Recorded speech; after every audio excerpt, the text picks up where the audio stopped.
Chapter 13. Sunday morning. "How long are we going to be stuck here?" Dave asked as he paced the small hotel room. After picking Dave up from work the night before, they had driven to a local hotel and checked in. The truth was that Jordan had no idea what to do next. She was waiting for word from Jeremy, but his cell phone kept going to voicemail. "I don't know, but Jeremy should be back soon," she hoped. Jeremy. The angel. Disbelief oozed from Dave's words, but Jordan couldn't blame him. He hadn't seen Jeremy or whatever he had been fighting. Neither had Heather, but at least she had heard the commotion. She'd been a trooper, never questioning Jordan as they left her house behind.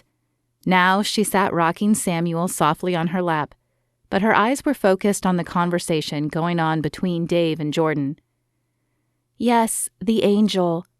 Jordan sighed and checked her phone again. "Look, I don't know what else to tell you. I had visions of some dark shape over Samuel. Jeremy told me it was a demon, and when I grabbed Samuel, Jeremy was certainly battling something. Now I don't know about you, but I'd like to make sure the house is safe, that Samuel is safe, before we go back there." A knock sounded at the door, and Jordan pressed her eye to the spy hole before opening the door. Jeremy leaned against the frame on the other side, a weary expression on his handsome face. "Are you okay?" Jordan asked, extending a hand to help him in. "I will be. That demon was strong, but thankfully he was alone. For now. Are you Jeremy? Will you please explain to me what is going on?" Dave's voice thundered from behind them as Jordan shut the door. "I will explain all that I can," Jeremy said as he sank onto the desk chair. He took a few deep breaths before sitting up straighter. "There is a war going on around you. It has always been there, but it is getting much worse now that the end is coming near." "The end?" Heather whispered. It was the first thing she had said in hours. "The end of this world. Soon, the believers will be raptured, and 7 years of tribulation will befall the earth and those who are left upon it. The Antichrist will rise and rule for a time before Jesus returns to send him and his minions to the lake of eternal fire. Then God will create a new earth." His words appeared to have a sobering effect on Dave, as his next statement was calm. "So this rapture will happen soon?" Jeremy nodded. "I do not know the exact time. None of us do. But I believe it is close due to the increased demonic activity. Jordan here was chosen by God to receive visions and pass on what she sees in order to save people. The demons are aware of that and wanted to harm Samuel to make her less effective." "But it's safe now, right? We can go home?" Heather asked in a small voice. "Nowhere is truly safe, but I will stay with you as long as I can," Jeremy said. "What about me?" Jordan was glad to know that Samuel was safe, at least for now, but how did that affect her mission? "You should stay too," Heather said. "If there isn't much longer, you should spend the time you can with your son." It was what Jordan wanted, but it felt selfish.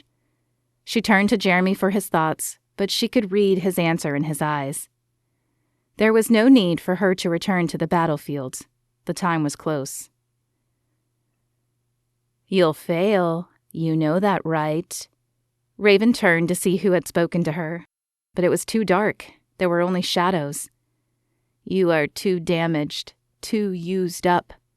This voice came from behind her, but she could see no one there either. "Who are you? What do you want with me?" "We only want to tell you the truth." This time the voice came from her left, but the room was hopelessly dark. Raven could barely see her hand in front of her face. Then a footfall sounded, and another. Raven's heart pounded in her chest, but she seemed incapable of moving, as if vines had sprouted from the floorboards and held her feet firmly in place. "You're nothing. You've always been nothing." No, she knew that voice, but it couldn't be. He was dead. She'd watched him die. "Nothing but a few minutes of fun, anyway." As the face of her stepfather appeared out of the darkness, Raven screamed. She was still screaming when her eyes opened to reveal her bedroom. A dream. It was just a dream, but her heartbeat would not slow down, nor could she seem to warm up. And then a slow, eerie chuckle filled the room. "You can't do what she says. You are nothing. You will always be nothing. Useless. Garbage." Raven's head whipped to the side, and another scream escaped as she spied the dark shape on the side of her bed. She threw back the covers and launched herself out of bed. "No one will believe you. Crazy, they'll say." Another shape sat by her window. She was going crazy. There had never been more than one shape. What did this mean? She turned to her closet to grab clothes, but suddenly the shapes were moving toward her. They would soon block her escape, so she pivoted and raced out of the bedroom. Grabbing her coat and purse, she paused only a moment before throwing open the front door.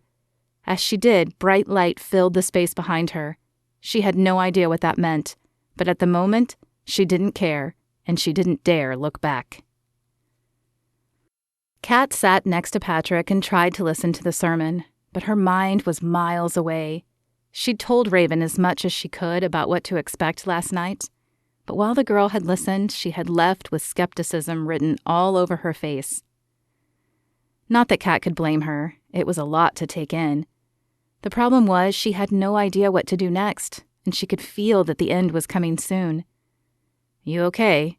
Patrick whispered, leaning close to her. "I don't know." There was so much she felt she still needed to do. She needed to finish the document she had started to leave for Raven. Even though she had told her everything on it, she knew the girl would probably not remember everything when the time came. So she needed to finish it and tell Raven where to find it. Plus, there were all the people she still hadn't reached. Their fate weighed on her as well. "Okay, we'll head out as soon as it's over." Kat nodded, but it didn't feel soon enough. "I'll be right back." She needed air and a break. Even in church where there should be no lights, she saw them. Not as much as outside, but still too many. Too many people who thought they were believers but hadn't truly given themselves over to God. She pushed open the doors of the sanctuary and then exited the church. The sun was almost directly overhead, sending warmth and light to the ground around her. Flowers were in bloom and the grass was a vibrant green. She wondered if it would change after the rapture. "Hello, Kat." "Micah." She turned to see him leaning against one of the columns. "You've done well, Kat." "I have? I feel like I haven't done anything. No one's light has left." "You have planted seeds, left them with what they need to make their decision. That is all we asked of you." "So does this mean it's time?" Even though it shouldn't, the thought terrified her. This was all she'd known for decades, but it was all about to change. The thought terrified her. He flashed a half smile. "Almost. I don't know the exact time, but all the events are in motion, and the demon activity is growing. It won't be long now." "Will Raven be okay?" "Her job will be difficult, but she will succeed, and you will see her again." "And Jordan? Is she all right?" Kat hadn't heard from Jordan even though she'd left a message. She had planned to try her again today. "She is. She saved her son, and Jeremy is protecting them for now." "Jeremy? Her friend from the flight? How is he?" And then it hit her. Jeremy is an angel too. Micah's smile radiated love and kindness. "There are angels all around. Our job is to guide and protect you. You were my charge. Jordan was Jeremy's." "Does she know?" He nodded. "She does now. I know you have questions, but I promise you they will be answered soon. You don't need to worry." That was certainly easy for him to say, but he was an angel. He'd been to heaven. He'd seen God. At least, she thought he had. "What's going to happen to all of this?" she asked, waving a hand at the beauty around her. His smile faded as his lips formed a tight line. "Before you return, this will all be destroyed. But what's coming will be better, Kat." He cocked his head as if listening to something she couldn't hear. "I have to go now, but I'll see you again." And then he was gone, before Kat could ask him any of the questions that had been weighing on her heart. With a sigh, she re-entered the church, determined to spend whatever time she had left with Patrick and Maddie.